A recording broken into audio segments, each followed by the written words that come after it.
Hello foodies, welcome back to Bhojana Bhandara. ಹೇಗಿದ್ದೀರಾ ಎಲ್ಲರೂ ಚೆನ್ನಾಗಿದ್ದೀರಾ ಅಂತ ಭಾವಿಸ್ಕೊಂಡು ಇವತ್ತಿನ ರೆಸಿಪಿನ ಸ್ಟಾರ್ಟ್ ಮಾಡೋಣ. ಇವತ್ತು ನಾನು ಬದನೆಕಾಯಿ ಎಣ್ಗಾಯಿನ ಮಾಡಿ ತೋರಿಸ್ತಾ ಇದ್ದೀನಿ. ಸಿಂಪಲಾಗಿ ಹೇಗೆ ಮಾಡೋದು ಅಂತೇಳಿ. ನಾನಿಲ್ಲಿ ಒಂದು ಪ್ಯಾನಿಗೆ ಸ್ವಲ್ಪ ಎಣ್ಣೆ ಹಾಕ್ಕೊಂಡಿದ್ದೀನಿ. ಸ್ವಲ್ಪ ಎಣ್ಣೆ ಹಾಕ್ಕೊಂಡು ಸ್ವಲ್ಪ ಕಾದ ಮೇಲೆ ಒಂದು ಈರುಳ್ಳಿನ ಹಾಕ್ಕೊಂಡಿದ್ದೀನಿ. ಒಂದು ಈರುಳ್ಳಿನ ಹಾಕ್ಕೊಂಡು ಫ್ರೈ ಮಾಡ್ಕೊತಾ ಇದ್ದೀನಿ.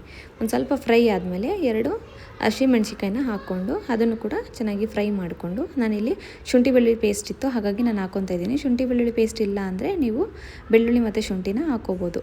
ಅದಾದಮೇಲೆ ನೆಕ್ಸ್ಟು ಒಂದು ಟೊಮೊಟೊನ ತೊಗೊಂಡು ಒಂದು ಟೊಮೊಟೊನ ಫ್ರೈ ಮಾಡ್ಕೊತಾ ಇದ್ದೀನಿ. ಅದನ್ನು ಕೂಡ ನೀಟಾಗಿ ಫ್ರೈ ಮಾಡ್ಕೊಂಡಾದಮೇಲೆ ನೆಕ್ಸ್ಟು ಒಂದು 3 ಟೇಬಲ್ ಸ್ಪೂನಷ್ಟು ತೆಂಗಿನಕಾಯಿ, ಅಂದರೆ ಹಸಿ ತೆಂಗಿನಕಾಯಿ ಎಲ್ಲ ಒಣ ಕೊಬ್ಬರಿನ ಹಾಕ್ಕೋತಾ ಇದ್ದೀನಿ. ಕೊಬ್ಬರಿನ ಹಾಕ್ಕೊಂಡು ಒಂದು 2 ಟೇಬಲ್ ಸ್ಪೂನಷ್ಟು ಕಡಲೆ ಬೀಜ ಹಾಗೆ 1 ಟೇಬಲ್ ಸ್ಪೂನಷ್ಟು ಗೋಡಂಬಿ ಎಲ್ಲನೂ ಹಾಕ್ಕೊಂಡು ನೀಟಾಗಿ ಫ್ರೈ ಮಾಡ್ಕೊತಾ ಇದ್ದೀನಿ.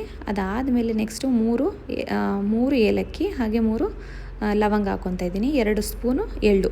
ಪ್ರತಿಯೊಂದನ್ನು ನೀಟಾಗಿ ಸ್ವಲ್ಪ ಟೈಮ್ ಕೊಟ್ಟು ಫ್ರೈ ಮಾಡಿ ನೀವು ತೊಗೋಬೇಕು. ಆದರೆ ಎಳ್ಳು ಬೇಗ ಫ್ರೈ ಆಗೋಗುತ್ತೆ, ಬೇಗ ತೊಗೊಂಡ್ಬಿಡ್ಬೇಕು.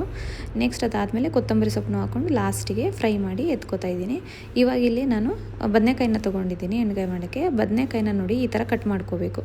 ಈ ಥರ ಕಟ್ ಮಾಡಿಕೊಂಡು ಒಳಗಡೆ ಏನಾದರೂ ಉಳುಕಾಗಿದೆಯಾ ಅಂತ ನೋಡ್ಕೋಬೇಕು. ಉಳುಕಾಗಿದೆ ಅಂತ ನೋಡಿಕೊಂಡು ಇದೇ ಥರ ಎಲ್ಲದನ್ನು ಕಟ್ ಮಾಡ್ಕೋಬೇಕು. ನೋಡಿ ನಾನು ನೀರಿಗೆ ಹಾಕಿ ಬಿಟ್ಟಿದ್ದೀನಿ, ಯಾಕೆಂದರೆ ಅದು ಕಪ್ಗಾಗಲ್ಲ ಅಂಥೇಳಿ ಆ ಥರ ಬಿಟ್ಟಿದ್ದೀನಿ. ಸೊ ಇದೇ ಥರ ಎಲ್ಲದನ್ನೂ ನಾನು ಕಟ್ ಮಾಡಿ ಇಟ್ಕೊತಾ ಇದ್ದೀನಿ ಇವಾಗ.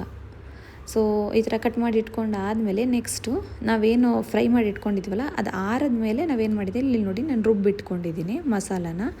ರುಬ್ಬಿಟ್ಕೊಂಡು ನೆಕ್ಸ್ಟು ನಾವು ಮತ್ತೆ ಒಂದು ಫ್ರೈ ಪ್ಯಾನ್ ತೊಗೊಂಡು ಅದಕ್ಕೆ ಸ್ವಲ್ಪ ಎಣ್ಣೆ ಹಾಕಿ ನಾವೇನು ಕಟ್ ಮಾಡಿ ಇಟ್ಕೊಂಡಿರ್ತೀವಲ್ಲ ಬದನೆಕಾಯಿ ಅದನ್ನು ಫ್ರೈ ಮಾಡ್ಕೋಬೇಕು ಎಣ್ಣೆಯಲ್ಲಿ. ಚೆನ್ನಾಗಿ ಫ್ರೈ ಆದಮೇಲೆ ನಾವು ರುಬ್ಬಿಟ್ಕೊಂಡಿರುವಂಥ ಮಸಾಲಾನ ಹಾಕಿ ಚೆನ್ನಾಗಿ ಅದನ್ನು ಕೂಡ ಫ್ರೈ ಮಾಡ್ಕೊಳ್ಳಿ.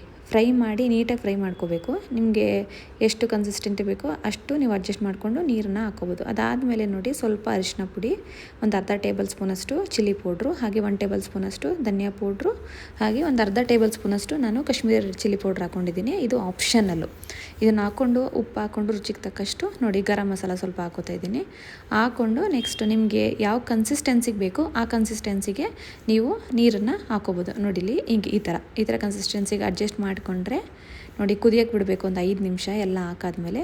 ಸೊ ಈ ಥರ ಕನ್ಸಿಸ್ಟೆನ್ಸಿ ಬರುತ್ತೆ. ನಾನು ಗ್ರೇವಿ ಥರ ಮಾಡ್ಕೊಂಡಿದ್ದೀನಿ ನೋಡಿ, ಸಿಂಪಲ್ಲಾಗಿ ಈಸಿಯಾಗಿ ಎಣ್ಗಾಯಿ ready. So thank you for watching.